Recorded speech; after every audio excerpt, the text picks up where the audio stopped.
8월 13일 청소년 매일성경 이사야서 25장 1절에서 12절 말씀으로 같이 말씀을 나누겠습니다. 오늘 말씀을 보면 마치 요한계시록에서 말하는 종말의 때와 또 그때 하나님께 올려드리는 찬양이 떠오릅니다. 요한계시록 21장 4절을 보면은 그들의 눈에서 모든 눈물을 닦아주실 것이니 다시는 죽음이 없고 슬픔도 울부짖음도 고통도 없을 것이다. 이전 것들이 다 사라져 버렸기 때문이다. 라고 말씀합니다. 오늘 6절부터 9절의 내용이 마치 그렇지 않습니까? 그 중에 8절만 보면요. 주님께서 죽음을 영원히 멸하신다. 주 하나님께서 모든 사람의 얼굴에서 눈물을 말끔히 닦아주신다. 그의 백성이 온 세상에서 당한 수치를 없애주신다. 라고 말씀합니다. 이사야서를 통해 그동안 많은 나라들에게 하나님께서 경고의 심판의 메시지를 하신 것을 보았습니다. 하지만 아직 이사야 선지자는 그 멸망의 심판이 다 성취된 것을 보진 않았을 것입니다. 오늘 25장의 말씀은 그런데도 불구하고 그런 하나님의 심판과 또 그 이후에 하나님을 찬양하는 그 모습이 이미 모든 그 심판이 다 이루어지고 난 이후에 부르는 것만 같거든요. 1절을 보면은 주님은 나의 하나님이십니다. 내가 주님을 높이며 주님의 이름을 찬양하겠습니다. 주님께서는 놀라운 일들을 이루시고 예전에 세우신 계획대로 신실하게 진실하게 이루셨습니다. 라고 말합니다.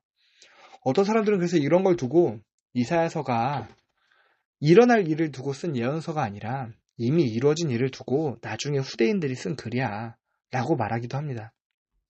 하지만 사실 이사야서에서 나오는 그 모든 나라를 향한 심판들은 이미 역사 속에서 다 이루어지고 끝난 것만 있는 게 아닙니다. 아직 이루어지고 있는, 아까 읽었던 요한계시록 말씀처럼 종말의 때에야 비로소 완전히 성취되는 것처럼 보이는 말씀들도 있습니다. 그러면 이 말씀이 지금 말하고자 하는 게 뭘까요? 왜 이렇게까지 아직 이루어지지 않은 것을 이사야 선지자가 이미 심판의 끝을 다 본 것처럼, 이미 하나님께서 모든 역사를 다 이루신 것처럼 찬양하러 하나님을 노래하고 있을까요? 그것은 아직 이루어지지 않은 말씀임에도 불구하고 하나님께서는 그 말씀이 다 이루어진 것처럼 우리와 함께 하시고 우리에게 힘을 주시기 때문입니다. 예수님께서 이 땅 가운데 오셔서 사역하신 맨 첫 번째 말씀이 무엇인지 혹시 아십니까? 마태, 마가, 누가, 요한 이 모든 복음서에서 나오는 이 첫 번째 말씀들은요. 회개하라 천국이 가까이 왔느니라. 하나님의 나라가 가까이 왔느니라 이 말씀입니다. 예수님께서 이 땅 가운데 오셔서 사역을 시작하시며 또 십자가에 죽으시고 부활하심으로써 이 땅에 하나님의 나라를 이루시기 위해서 왔다라고 말씀하십니다. 전도사님, 하나님의 나라 그 천국은 죽어서 가는 곳 아닌가요? 이 땅 가운데 이루신다는 말이 무슨 말이죠? 네. 우리가 죽어서 가는 곳도 천국, 하나님의 나라가 맞습니다.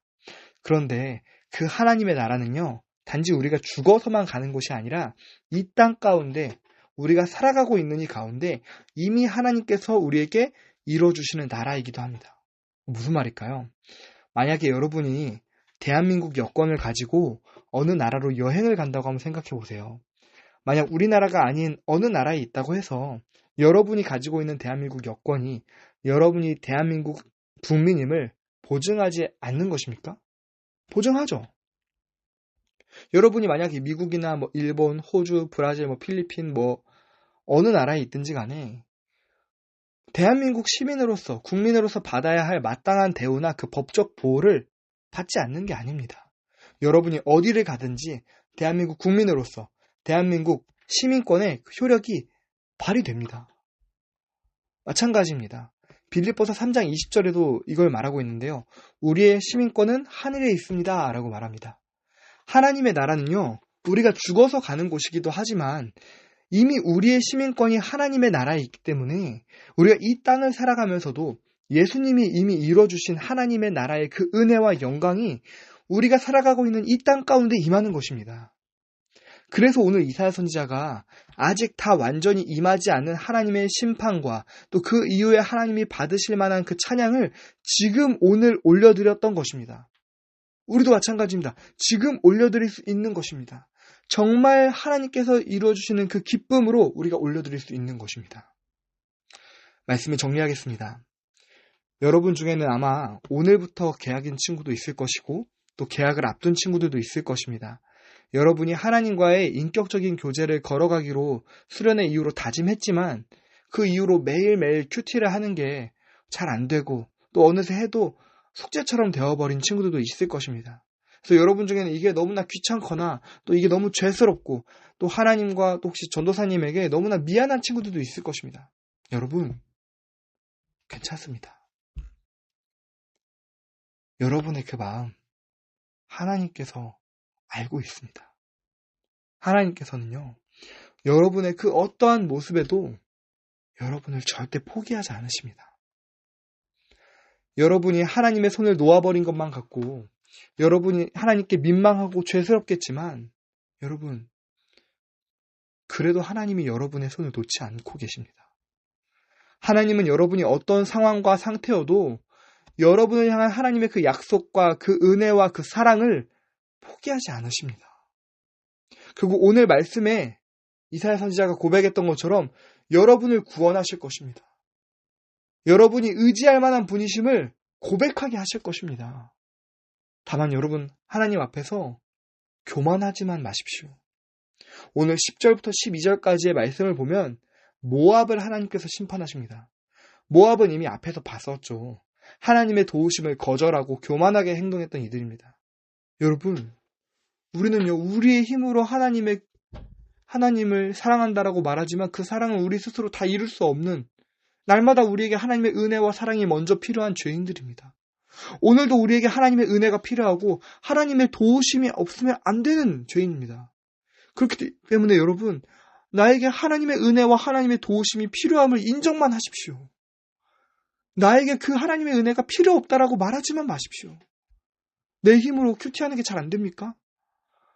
내 마음은 그렇지 않은데 내 몸이 잘 안 따라줍니까? 여러분, 그럴수록 내가 더 하나님을 의지할 기회입니다. 하나님을 더 붙잡고 하나님께 더 부르짖을 기회입니다.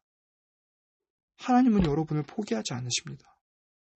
그 포기하지 않는 하나님과 오늘도 더 함께하는 오늘 되시길, 또 여러분의 계약 이후의 삶이 되시길 예수님의 이름으로 간절히 소망하겠습니다. 같이 기도하겠습니다.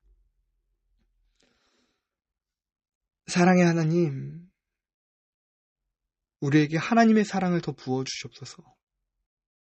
주님, 오늘 이사야 선지자가 고백했던 것처럼 하나님의 그 사랑과 하나님의 그 구원하심과 하나님의 그 심판이 이미 이루어졌음을 우리가 믿고 고백합니다. 우리가 오늘부터 또 이제 곧 있으면 계약을 앞둔 친구들이 있습니다. 주님, 우리가 주님을 더 인격적으로 우리가 알아가길 소망하고 사랑한다라고 말하길 소망하지만 우리의 육신이 나약하여서 매일 큐티하는 것도 힘들고 매일 기도하는 것도 힘들고 매일 말씀 보는 것도 힘든 게 바로 저희들임을 고백합니다. 주님, 저희를 불쌍히 여겨 주옵소서. 저희에게 하나님의 은혜의 손길로 붙잡아 주옵소서. 주님, 그래서 우리가 교만하게 행동하면서 하나님의 은혜를 뿌리치는 것이 아니라 내 힘으로 발버둥치는 것이 아니라 하나님을 더욱더 의지하고 하나님의 은혜를 사모하는 저희가 될 수 있도록 인도하여 주옵소서. 주님, 그래서 우리가 이제 돌아가는 학교에서도 날마다 하나님을 기억하지 못해도 하나님께서 우리를 붙잡고 있음을 더욱더 신뢰하며 그 은혜의 한 가닥이라도 간절히 소망할 수 있는 저희가 될 수 있도록 인도하여 주옵소서. 주님, 감사드립니다. 우리와 함께 하시고 우리의 삶 가운데 모든 영광을 스스로 만들어 받으시는 예수 그리스도 이름으로 기도드립니다. 아멘.